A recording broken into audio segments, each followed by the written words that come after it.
الكريم. أما بعد فأعوذ بالله من الشيطان الرجيم. بسم الله الرحمن الرحيم. فمن يرد الله أن يهديه يشرح صدره للإسلام ومن يرد أن يضله يجعل صدره ضيقا حرجا كأنما يصعد في السماء كذلك يجعل الله الرجس على الذين لا يؤمنون وهذا صراط ربك مستقيما قد فصلنا الآيات لقوم يذكرون لهم دار السلام عند ربهم وهو وليهم بما كانوا يعملون. ويوم يحشرهم جميعا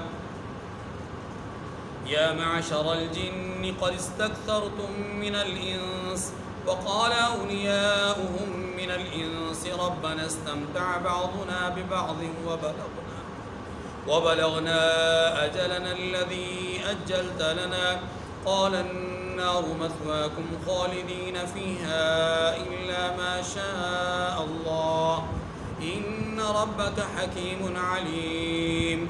وكذلك نولي بعض الظالمين بعضا بما كانوا يكسبون. يا معشر الجن والإنس ألم يأتكم رسل منكم يقصون عليكم آياتي وينذرونكم لقاء يومكم هذا قالوا شهدنا على أنفسنا وغرتهم الحياة الدنيا وشهدوا على أنفسهم أنهم كانوا كافرين.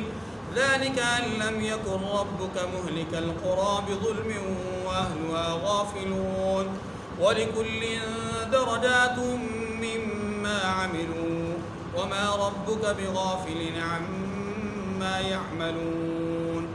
وربك الغني ذو الرحمة إن يشأ يذهبكم ويستخلف من بعدكم ما يشاء كما أنشأكم من ذرية قوم آخرين إنما توعدون لآت وما أنتم بمعجزين. قل يا قوم اعملوا على مكانتكم إني عامل فسوف تعلمون من تكون له عاقبة الدار إنه لا يفلح الظالمون. صدق الله العظیم. سورۃ الانعام کی آیت نمبر 125 سے آیت نمبر 135 تک 11 آیات کریمہ آپ کے سامنے تلاوت ہوئی. ان آیات کریمہ میں اللہ تبارک و تعالی نے چند باتوں کا ذکر فرمایا ہے.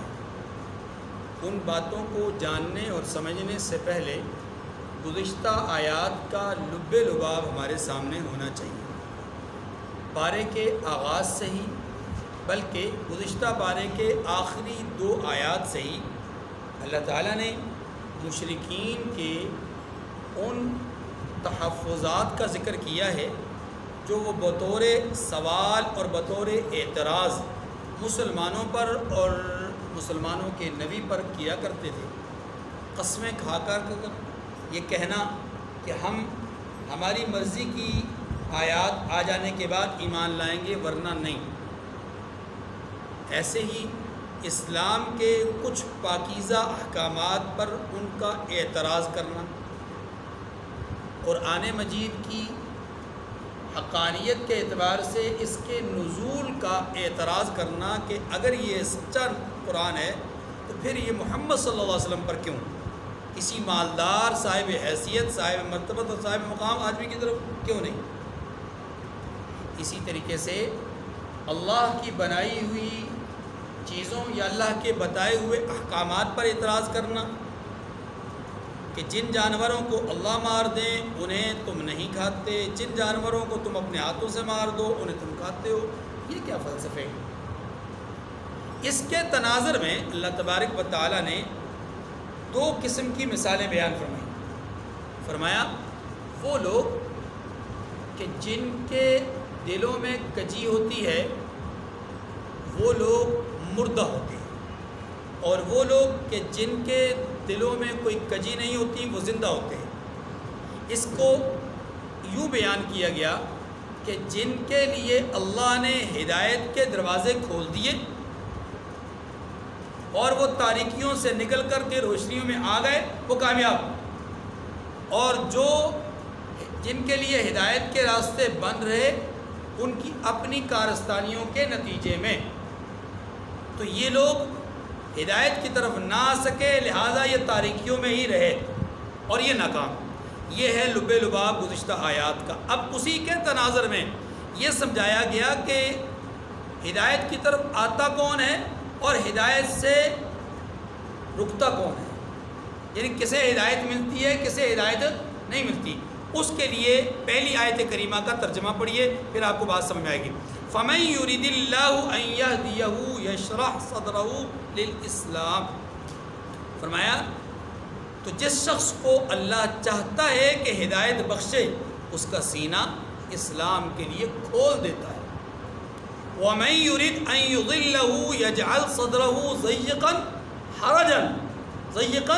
حَرَجًا كَأَنَّمَا يَصَّعَّدُ فِي السَّمَاءِ، فرمایا اور جسے چاہتا ہے گمراہ کرے اس کا سینہ تنگ اور گھٹا ہوا کر دیتا ہے، یعنی بہت زیادہ تنگ کر دیتا ہے، گھٹن جس کو کہتے ہیں بہت زیادہ تنگ کر دیتا ہے۔ كَأَنَّمَا يَصَّعَّدُ فِي السَّمَاءِ، گویا وہ آسمان پر چڑھ رہا ہے۔ بس یہاں تک پہلے بات سمجھیں۔ اللہ تعالیٰ فرماتے ہیں جس کے لیے اللہ ہدایت کے فیصلے فرماتے ہیں اس کے لیے راستے آسان بنا دیتے ہیں۔ فَمَن يُرِدِ اللَّهُ أَن يَهْدِيَهُ، جسے اللہ ہدایت دینا چاہتے ہیں، یشرح صدرہ، اس سے شرح صدر نصیب فرماتے ہیں۔ شرح صدر کیا ہے؟ شرح صدر کیا ہے؟ شرح صدر یہ ہے کہ انسان اللہ رب العزت کے فیصلے کے دن کی طرف کھنچا چلا جا رہا ہو، رغبت ہو، طلب ہو، اس کے دل میں تڑپ ہو کہ میں اپنے رب سے ملاقات کروں، اور اس کے دل میں دنیا کی ہوس اور لالچ اور محبت نہ ہو۔ اور یہ جو موت ہے، اس دنیا اور آخرت کے درمیان جو فاصل ہے، حد فاصل موت، اس موت کے لیے الاستعداد للموت قبل ورود الموت، مرنے سے پہلے موت سے پہلے موت کی تیاری کر لیں۔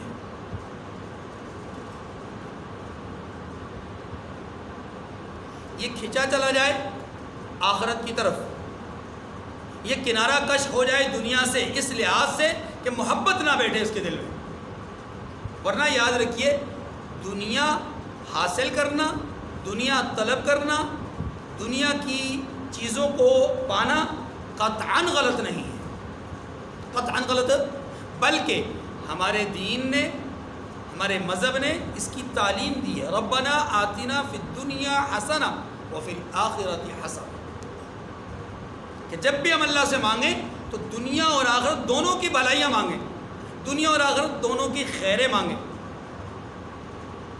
اس بات کو رسول کائنات صلی اللہ علیہ وسلم نے یوں سمجھایا، اللہم لا تجعل الدنیا اکبر ہمنا،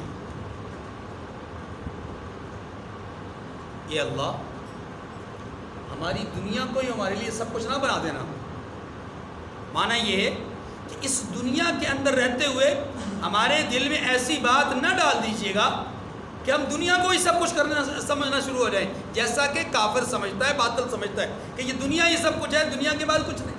نہ، اس دنیا کو ہمارے لیے دنیا کی یعنی اس زندگی کی آسانی کا ذریعہ بنا دینا، اس دنیا کو ہمارے لیے راحت کا سامان ضرور بنانا، آسانی کا ذریعہ ضرور بنانا، لیکن اس کو ہماری مقصد زندگی نہ بنانا، یہ ہماری مقصد زندگی نہیں ہے۔ وَلَا مَبْلَغَ عِلْمِنَا، اور اے اللہ ہمارے علم کی انتہا بھی دنیا کو نہ بنانا۔ کیا مانا؟ یعنی جو ہم حاصل کر رہے ہیں، جو ہم پا رہے ہیں، اس کی غرض اور اس کا مقصد صرف دنیا نہ ہو، بلکہ جو پا رہے ہیں، جو حاصل کر رہے ہیں، جو ہم طلب کر رہے ہیں، اس کا مقصد آخرت کی طلب ہو۔ اس کا مقصد کیا ہو؟ آخرت کی طلب ہو، ہماری دنیا کی بھی اصلاح ہو، ہماری آخرت کی بھی طلب ہو۔ اور یہی بات سمجھائی گئی ربنا آتنا فی الدنیا حسنہ وفی الآخرۃ حسنہ۔ گویا ایک مومن کے اندر یہ صفت ہوتی ہے ہم المعاش و ہم المعاد، اسے دنیا کے جینے کی بھی فکر ہوتی ہے اور مرنے کے بعد کی ہمیشہ زندگی کی بھی فکر ہوتی ہے۔ ایسا نہیں ہوتا کہ وہ دنیا کے کنارہ کش ہو جائے اور صرف آخرت کی طلب میں لگا رہے، نہ، اللہ رب العزت نے، اللہ کے حبیب نے مومن کی شان یہ نہیں رکھی، کیونکہ اس کو رہبانیت کہتے ہیں، اور مومنین کے لیے اسلام میں اللہ کے رسول نے رہبانیت کو ممنوع قرار دیا۔ لا رہبانیت فی الاسلام، اسلام میں رہبانیت نہیں ہے کہ ہم ہر چیز سے کنارہ کش ہو جائیں، رشتوں سے، تعلقات سے، معاشرت سے، معیشت سے، ہر چیز سے کنارہ کش ہو جائیں اور دیوانے بن کر کے پھرتے رہیں اور کہیں جی اللہ اللہ کر رہے ہیں۔ نہ، قطعاً زندگی کا مقصد یہ نہیں ہے۔ زندگی کا مقصد دنیاوی معاملات اور مسائل کے ساتھ چلتے چلتے اپنے رب کی یاد سے غافل نہ ہونا، یہ ہے اصل مقصد ہے زندگی۔ اب آئیے، فرمایا کہ جس آدمی کو اللہ ہدایت دینا چاہتے ہیں اس کے لیے شرح صدر پیدا کر دیتے ہیں، یعنی اس کے سینے کو کھول دیتے ہیں۔ کس کے لیے؟ سینہ کھل جاتا ہے بات ماننے کے لیے، سینہ کھل جاتا ہے دین کو سمجھنے کے لیے، سینہ کھل جاتا ہے اچھی بات کو جذب کرنے کے لیے، سینہ کھل جاتا ہے خیر کے کام کرنے کے لیے، سینہ کھل جاتا ہے اچھائی اور بھلائی کے کاموں میں آگے بڑھنے کے لیے۔ اب جس آدمی کا سینہ کھل گیا اس کے لیے اللہ نے ہدایت کے فیصلے فرما دیے۔ سینہ کھلنے کا واضح طور پہ معنی طلب ہے، طلب ہے۔ آپ اس کی مثال یوں سمجھیے کہ اللہ کے رسول صلی اللہ علیہ وسلم نے دو لوگوں کی ہدایت کے لیے سوال کیا اللہ سے، دو لوگوں کے ایمان لانے کی طلب کی اللہ سے، کہ اللہ دو میں سے ایک کو ضرور ایمان قبول کروا دے، دو میں سے ایک کو ہدایت دے دے، دو میں سے ایک کو اسلام کا داعی بنا دے۔ وہ دو کون ہیں؟ ایک عمر ابن حشام جس کو ابو جہل کہا جاتا ہے، دوسرے عمر ابن خطاب جن کو خلیفہ دوم کہا جاتا ہے۔ اللہ کے رسول نے غلاف کعبہ پکڑا، دعا فرمائی اللہم اعز الاسلام بعمر ابن الخطاب او بعمر ابن الحشام، اے اللہ عمر بن خطاب یا عمر ابن حشام، عمر ابن خطاب یا عمر ابن حشام میں سے اسلام کی عزت کے لیے کسی ایک کو قبول فرما دیں، اسلام کی عزت کے لیے کسی ایک کو۔ اب اللہ نے قبول جس کو فرمایا تو ہم جب ہسٹری دیکھتے ہیں، تاریخ دیکھتے ہیں تو ہمیں نظر یہ آتا ہے کہ دونوں کے اندر ایک بنیادی فرق تھا، اور وہ فرق کیا تھا؟ وہ فرق تھا عناد کا، ضد کا، ہٹ درمی کا۔ ضد، عناد، ہٹ درمی ابو جہل میں پائی جاتی تھی، عمر بن خطاب میں نہیں۔ ورنہ دیکھنے میں، تاریخ کے اوراق کے اعتبار سے دیکھنے میں، عمر بن خطاب تلوار لے کر حضور علیہ السلام کے شہید کرنے کے لیے نکلے، لیکن یہ ضد کی وجہ سے نہیں تھا، عناد اور ہٹ درمی کی وجہ سے نہیں تھا۔ اگر آپ غور کریں تو اس کے پیچھے وہ 100 اونٹ کا لالچ اور وہ ایک غیرت، عمر تم یہ کام کر سکتے تم کر لو۔ تو ابھی چونکہ انس اور تعلق اور مناسبت پیدا نہیں ہوئی تھی تو دوڑے چلے گئے، حمیت قومی میں دوڑے چلے گئے۔ لیکن جب پہلی دفعہ قرآن مجید کو دروازے پہ کھڑے ہو کر کے سنا، طٰہٰ مَا أَنزَلْنَا عَلَيْكَ الْقُرْآنَ لِتَشْقَىٰ إِلَّا تَذْكِرَةً لِمَن يَخْشَىٰ، جب یہ آیات کریمہ سنی تو دل کچھ نہ کچھ مائل ہو گیا۔ پھر کہا مجھے وہاں لے جاؤ۔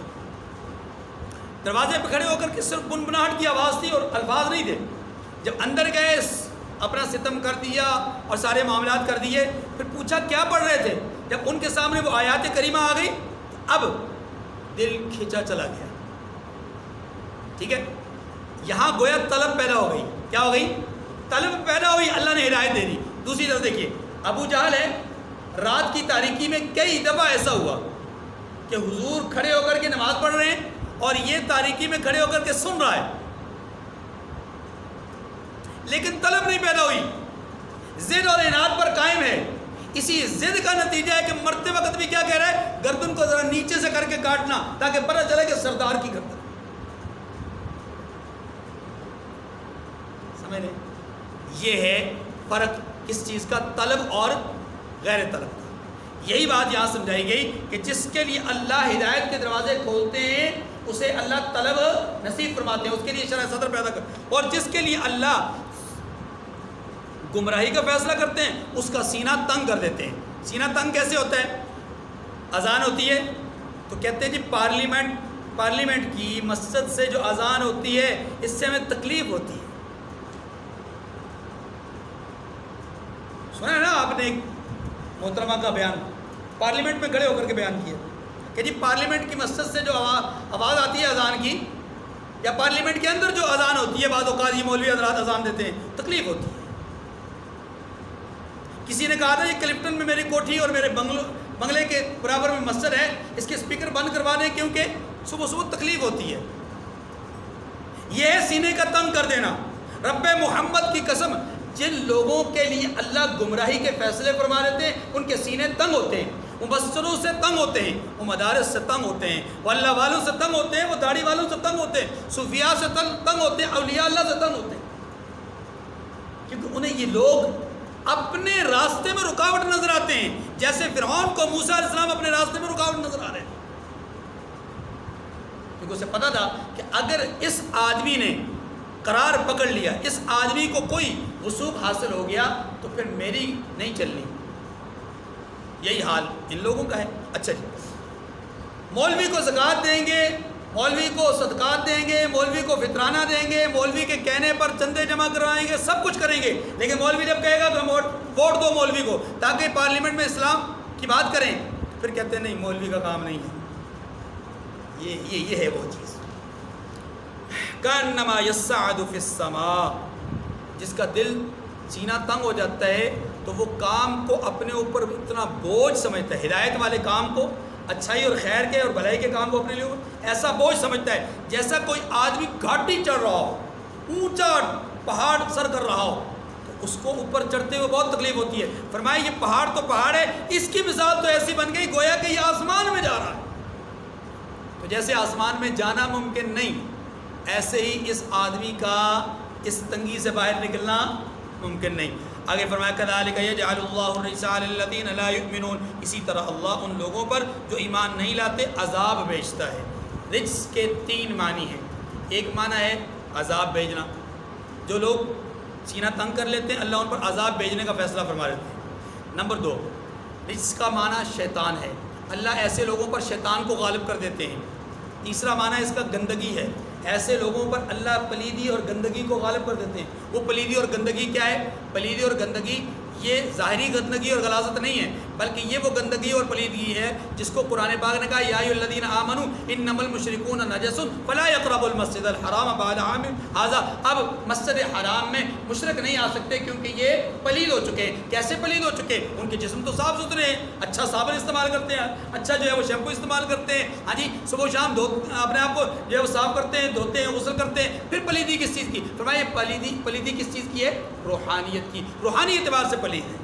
تو فرمایا ایسے ہی جن کے سینے تنگ ہو جاتے ہیں اللہ ان پر پلیدی کو غالب کر دیتے ہیں، یعنی وہ شرک، کفر، ارتداد اور نفاق میں مبتلا ہو جاتے ہیں۔ آگے وَهَذَا صِرَاطُ رَبِّكَ مُسْتَقِيمًا قَدْ فَصَّلْنَا الْآيَاتِ لِقَوْمٍ يَذَّكَّرُونَ، اور یہی آپ کے پروردگار کا سیدھا راستہ ہے۔ کون سا؟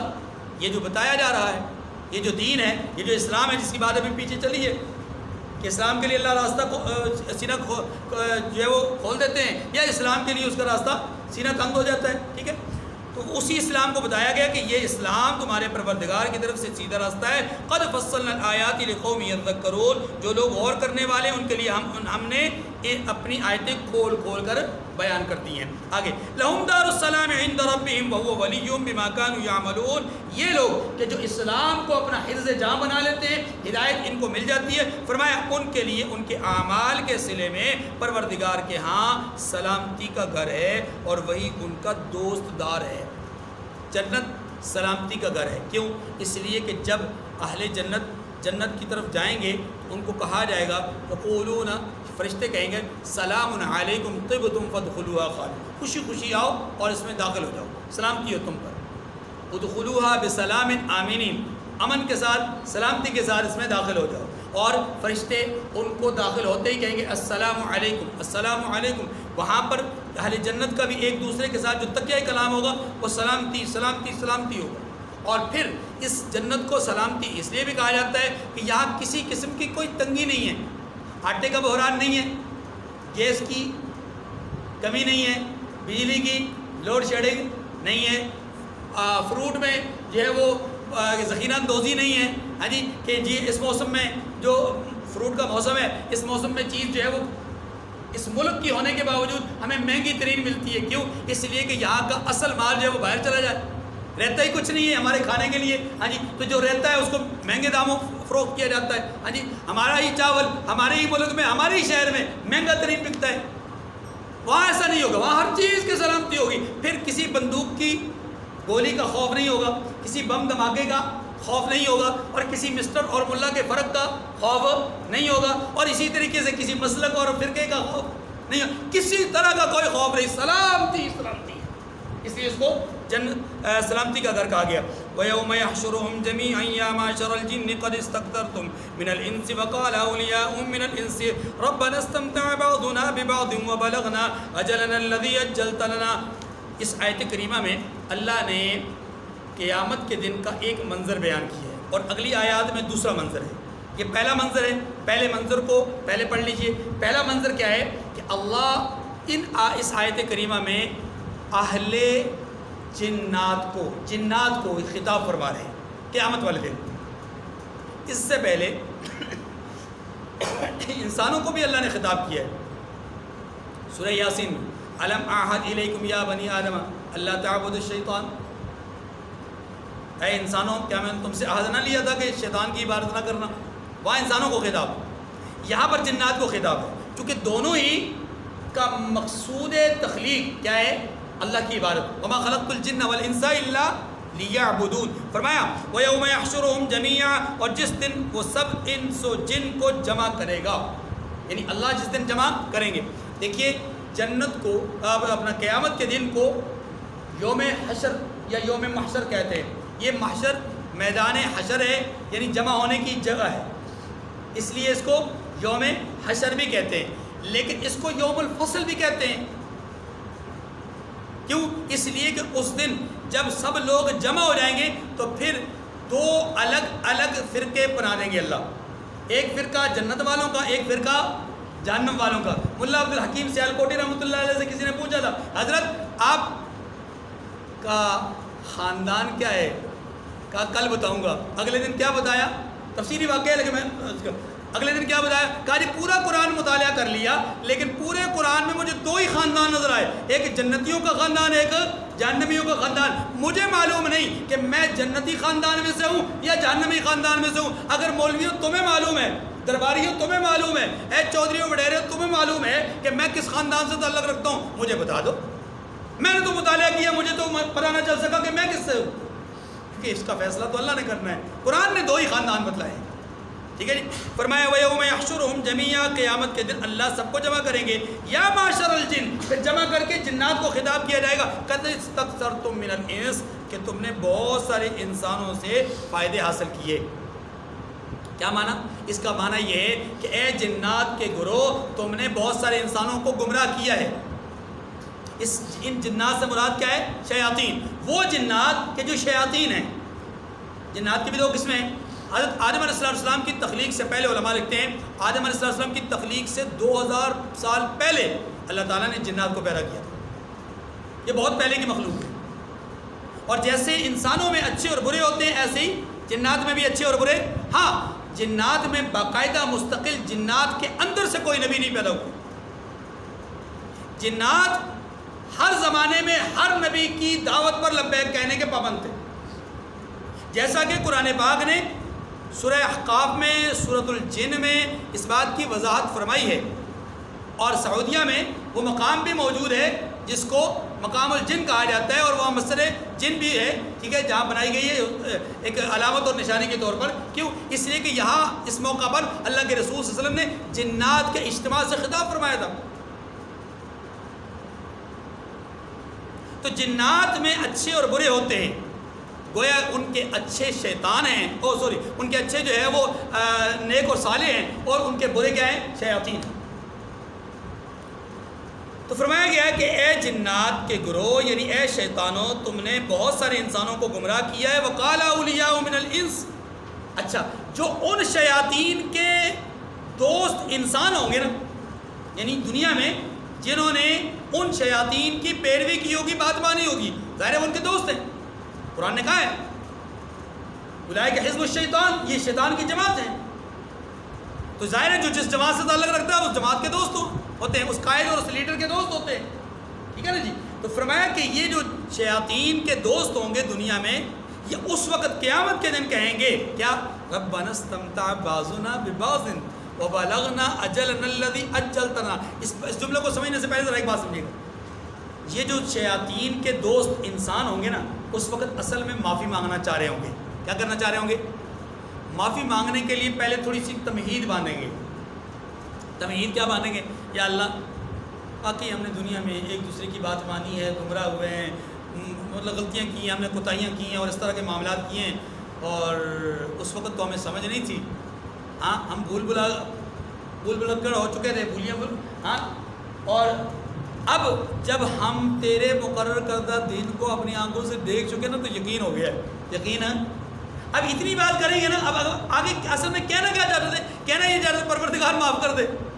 لیکن اس جملے تک ابھی پہنچیں گے نہیں. جب یہاں تک پہنچیں گے نا کہ یا اللہ دنیا میں ہم ایک دوسرے کی مدد کیا کرتے تھے، بات مانا کرتے تھے، یہ ہمارے سے خوش تھے، ہم ان سے خوش تھے، یہ ہمارا کہنا مانتے تھے، ہم ان کا کہنا مانتے تھے. ہاں جی، کچھ کام یہ ہمارے کر دیتے تھے، کچھ کام ہم ان کے کر دیتے تھے، ایک دوسرے کے کہنے پہ چلتے تھے.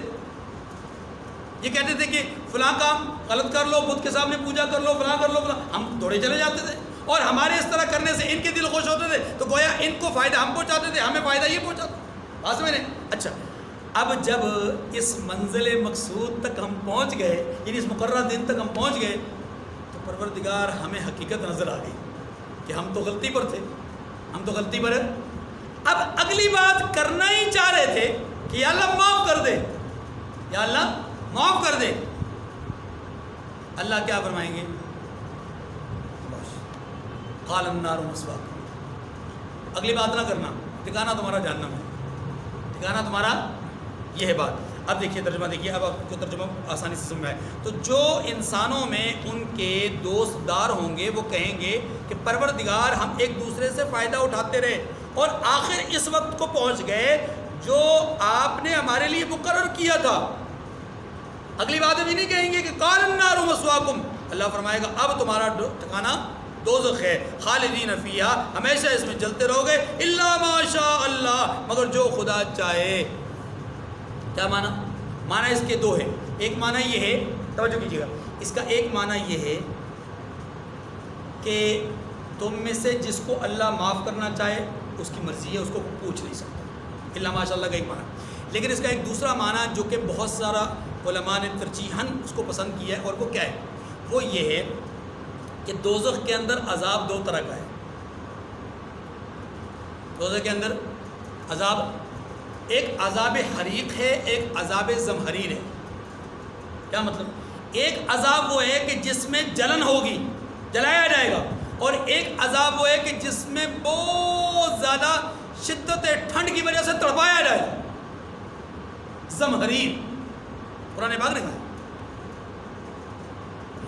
علماء نے لکھا ہے کہ اللہ تبارک و تعالیٰ فرماتے ہیں کہ تم اس میں رہو گے ہمیشہ، قال النار، اس آگ میں رہو گے ہمیشہ، مگر جتنی دیر اللہ چاہے. کیا معنی یہ کہ ایک مدت تک آگ میں رہو گے، پھر اللہ تمہیں تڑپانے کے لیے ٹھنڈک میں بھیج دیں گے، نہ وہاں رہ سکو گے نہ یہاں رہ سکو گے.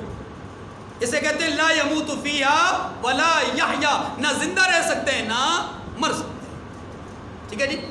ان ربک حکیم علیم، بے شک تمہارا پروردگار دانا اور خبردار ہے. وَكَذَلِكَ نُوَلِّي بَعْضَ الظَّالِمِينَ بَعْضًا بِمَا كَانُوا يَكْسِبُونَ، اور اسی طرح ہم ظالموں کو ان کے اعمال کے سبب جو وہ کرتے تھے ایک دوسرے پر مسلط کر دیتے ہیں۔ معنی کیا ہے کہ ہم ظالموں کو ایک دوسرے کا ساتھی بنا دیتے ہیں، ظالموں کو ایک دوسرے پر غالب کر دیتے ہیں۔ اور یہ دنیا کے اندر ہم جانتے ہیں کہ دنیا کے اندر چور چور کا ساتھی ہوتا ہے، قاتل قاتل کا ساتھی ہوتا ہے، نشئی نشئی کا ساتھی ہوتا ہے، عالم عالم کا ساتھی ہوتا ہے، ولی ولی کا ساتھی ہوتا ہے۔ یہ تو ایک کبوتر با کبوتر باز با باز، کند ہم جنس با ہم جنس پرواز۔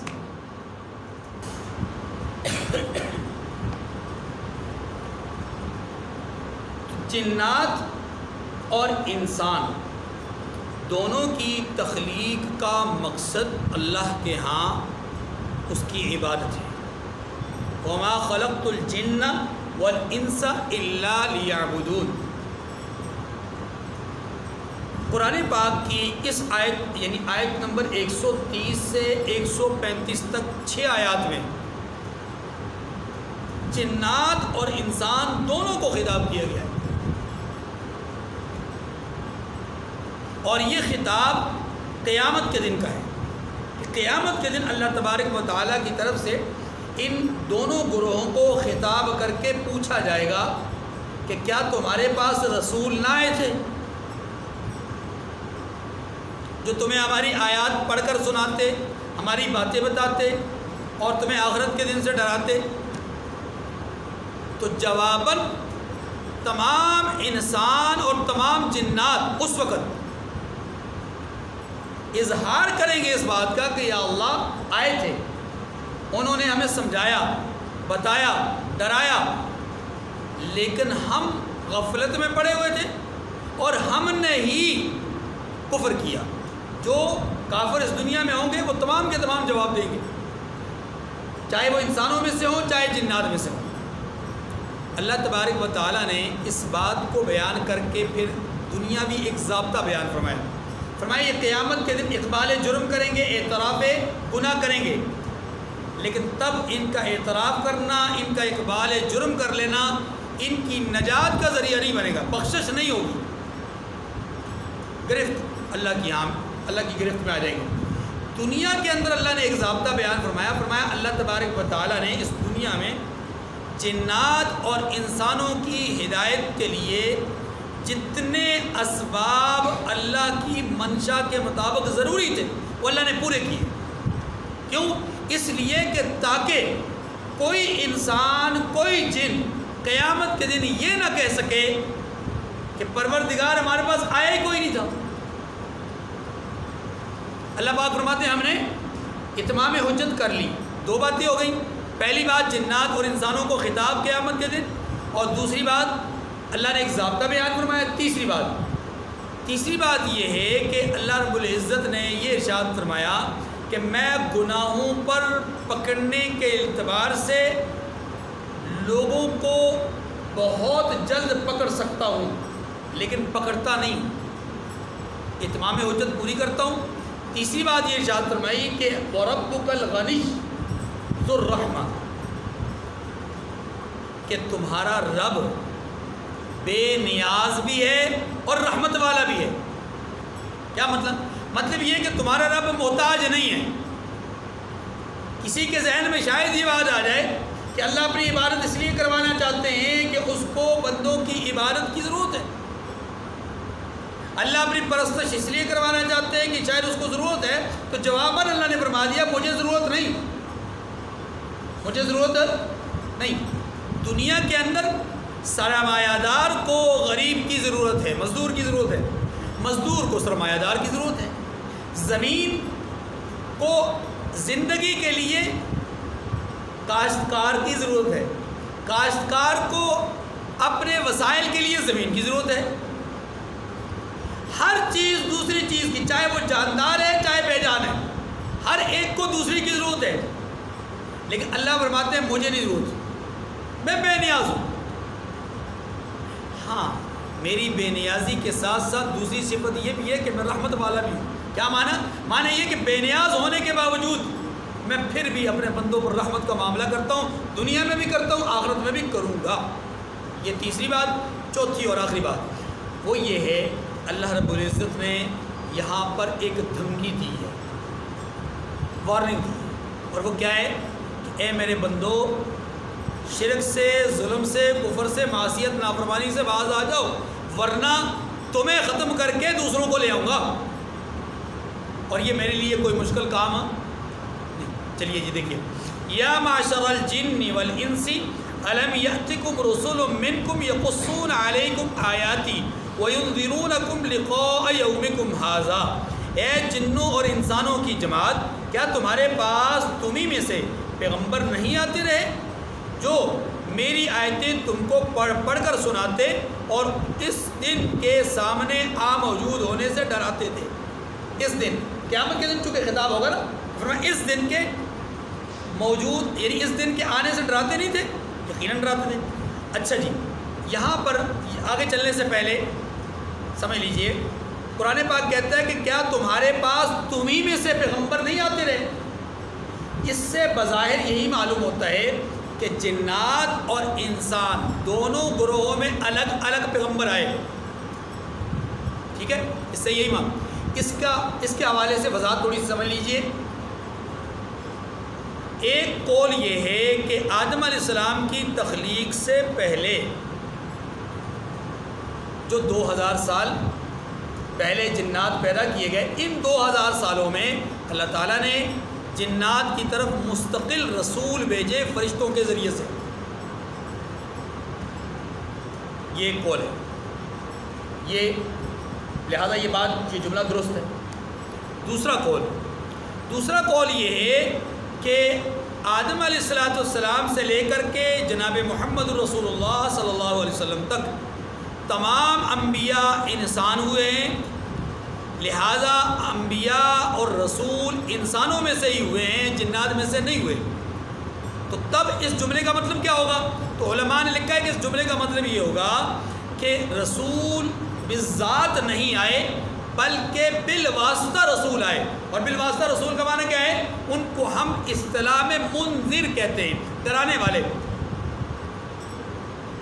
جیسا کہ سورہ احقاف میں جنات نے آ کر کے قرآن سنا اور سن کر کے گئے اور جا کر کے اپنے ساتھیوں سے انہوں نے بات کی، اس سارے منظر نامے کو قرآن پاک نے یوں کہا وَلَّوْا إِلَىٰ قَوْمِهِم مُنذِرِينَ، یہاں سے پیٹ پھیر کر کے گئے، یعنی واپس گئے اپنی قوم کے پاس اس حال میں کہ ڈرانے والے تھے۔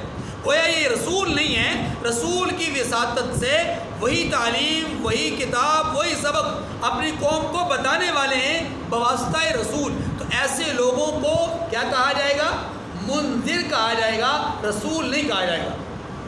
تو پہلا قول یہ ہے کہ بالذات رسول آئے، یعنی انبیاء، اللہ تبارک و تعالیٰ نے فرشتوں کو رسول بنایا، کس کی طرف؟ جنات کی طرف، آدم علیہ السلام سے پہلے، ایک قول۔ دوسرا قول یہ ہے کہ رسول مستقل نہیں آئے ان کی طرف، البتہ رسولوں کے واسطے سے ہر قوم میں کچھ لوگ ایسے تھے جنات میں سے جو رسول پر ایمان لائے، وقت کے رسول پر، اور ایمان لانے کے بعد پھر وہ رسول کے قاصد بن کر کے اپنی قوم کو جا کر کے تعلیم دیتے رہے، ان کو منذرین کہتے ہیں۔ تیسرا قول یہ ہے کہ اللہ تبارک و تعالیٰ نے جتنے رسول اور نبی بھیجے ہیں ان تمام رسولوں اور نبیوں کی ذمہ داری لگائی تھی کہ وہ اپنی قوم کو سمجھائیں، اور اس قوم میں اس وقت کے انسان اور اس وقت کے جنات دونوں شامل تھے۔ یہ تیسرا قول ہے، لیکن یاد رکھیے اس تیسرے قول کو عمومی طور پر نہیں لیا جاتا بلکہ خصوصی طور پہ لیا جاتا ہے، اور وہ اس طرح کہ رسول اللہ صلی اللہ علیہ وسلم کے حوالے سے تو قرآن پاک نے خود ذکر کیا ہے کہ آپ جنات اور انسانوں سبھی کے رسول ہیں۔ لہٰذا اس سے معلوم یہ ہوا کہ بالذات مستقل طور پر جنات میں سے کوئی رسول نہیں آئے۔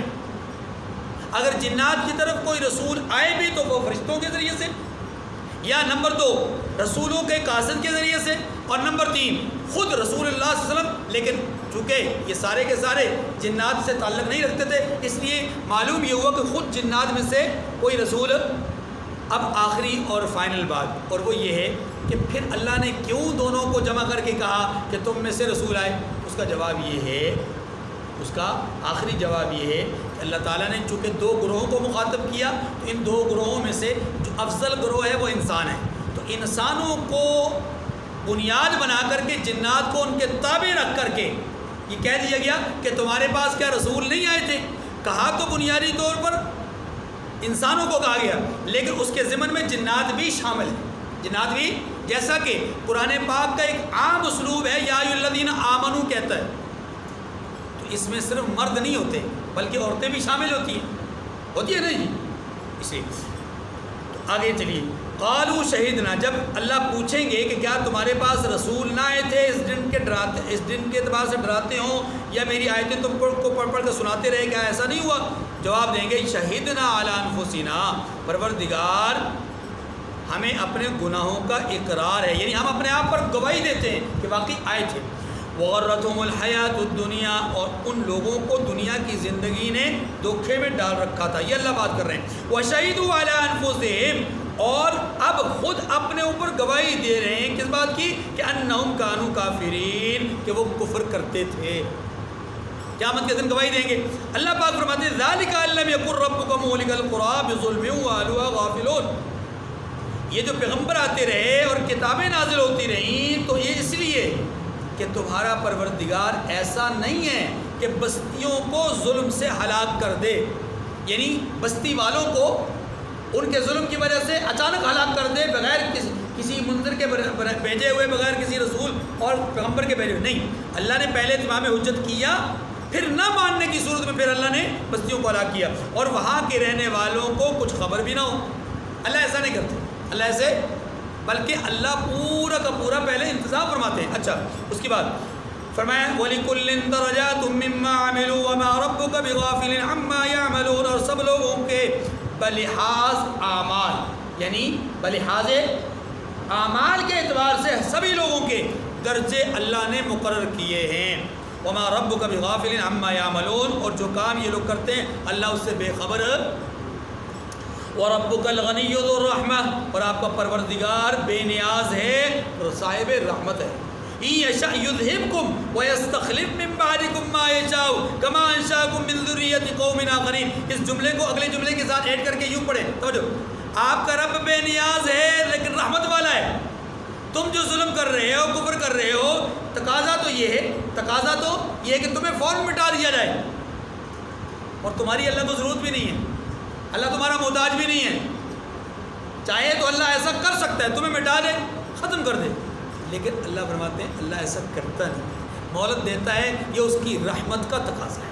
إِن يَشَأْ يُذْهِبْكُمْ وَيَسْتَخْلِفْ مِن بَعْدِكُم مَّا يَشَاءُ، اگر چاہے اے بندو تمہیں نابود کر دے اور تمہارے بعد جن لوگوں کو چاہے تمہارا جانشین بنا دے۔ اس کے دو معنی ہیں، ایک معنی جو روایتاً سلسلہ رسماً چل رہا ہے،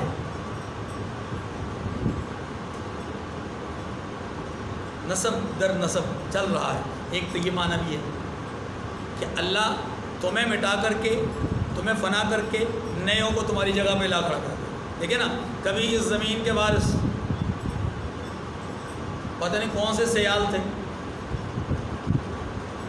ہیں جی، پھر چلتے چلتے چلتے سردار سے بات بڑھتے بڑھتے پتہ نہیں کہاں پہنچتے پہنچتے اب اس کے ٹکڑے بکھرے حصے ہوئے، اور یہ اس حصے میں سے اتنے حصے کا مالک ایک، دوسرے حصے کا مالک دوسرا، تیسرے کا تیسرا، چوتھے کا چوتھا، کسی نے اپنے ٹاؤن کے سامنے گیٹ لگا دیا، کسی نے اپنی کالونی کے سامنے گیٹ لگا دیا۔ لیکن جو آج گیٹ لگانے والے ہیں کیا یہ اگلے کچھ سالوں کے بعد زندہ رہیں گے؟ نہیں، ان کی جگہ کوئی اور آ جائے گا، ان کی جگہ پہ کوئی اور آئے گا، یوں ایک سلسلہ چل رہا ہے۔ إِن يَشَأْ يُذْهِبْكُمْ وَيَسْتَخْلِفْ مِن بَعْدِكُم مَّا يَشَاءُ کا ایک معنی تو یہ ہے کہ ترتیب ہے، اس ترتیب پہ اللہ ایک کو بھیج رہے ہیں دوسرے کو لا رہے ہیں، ایک کو بھیج رہے ہیں دوسرے کو لا رہے ہیں اس کی جگہ، ٹھیک ہے، وراثت میں آگے سلسلہ چل۔ دوسرا، اس کا دوسرا معنی وہی دھمکی ہے، اور وہ کیا ہے کہ اللہ چاہے تو تم نافرمان قوم کو فوراً ملیہ بھیٹ کر دے، اسی عذاب میں مبتلا کرے، اور تمہاری جگہ پہ نئی قوم پیدا کر دے، نئی مخلوق پیدا کر دے، وہ اس بات کی استطاعت رکھتا ہے۔ آگے چلیے، انما توعدون لواقع، اچھا، کما انشاکم من ذریۃ قوم آخرین، جیسا تم کو بھی دوسرے لوگوں کی نسل سے پیدا کیا ہے، یہ پہلی صورت میں یہ جملہ اس کے ساتھ آئے گا۔ اور دوسری صورت میں کیا ہوگا؟ دوسری صورت میں یہ ہوگا کہ دیکھیں کبھی فرعون کی قوم آباد تھی، کبھی قوم عاد تھی، قوم ثمود تھی وغیرہ وغیرہ، اب ان کو مٹا دیا، اللہ نے تمہیں پیدا کر دیا۔ انما توعدون لآت وما انتم بمعجزین، کچھ شک نہیں کہ جو وعدہ تم سے کیا جاتا ہے وہ واقع ہونے کے اعتبار سے وہ آنے والا ہے۔ وما انتم بمعجزین، اور تم اللہ کو مغلوب نہیں کر سکتے، تم اللہ کو عاجز نہیں کر سکتے۔ قل یا قوم اعملوا علی مکانتکم انی عامل، اللہ نے اپنے حبیب کی زبان سے حتمی بات کہلائی۔